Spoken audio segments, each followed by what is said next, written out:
Привет. Ассаламу алейкум. Ассаламу алейкум. Как дела? Хорошо. Хорошо. Откуда? Индия. Индия, да? Хорошо. Конкурс. Участвуешь? Четыре. Жигиттер, кандайсыңар? Алейкум ассалам. Короче, азыр бир конкурс кылабыз.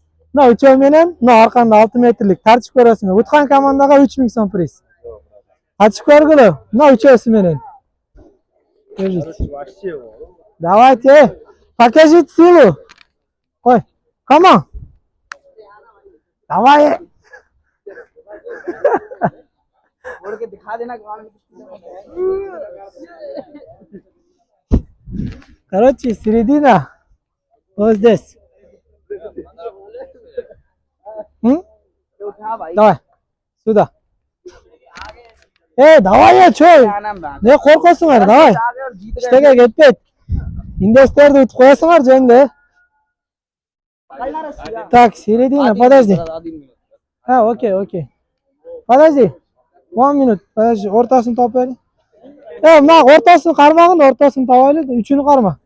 Ten kılsan. Ten kıl. Все. Koyar, oldu. Koyar, oldu. Все. Окей, вот здесь середина. पकड़ Давай, держи. Daha üçüğün yere karmakla birbirinden. Dört emez, 3 adam. Bular 3'te koy. Bol, kaç çekerek öttü. Evet. Priz var. Tak. Tokta 1-2-3 kö. 1-2-3 kö. 1, 2, 3.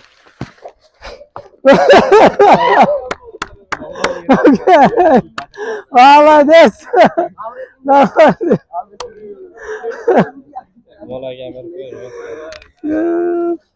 Kelgile mi?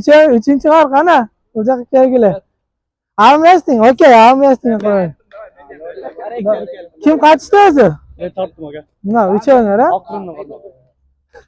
Короче, mına biz Five Star degan magazinde atman 3000 so'mlik sertifikat, uşu menen barasыңар üçöңөр. 3000 so'mlik любой товарды алып кете бересиңер, ушуну көрсөтүп. Аркасында Instagram, TikTok, WhatsApp бар. Жака чалып карасаңыздар болот.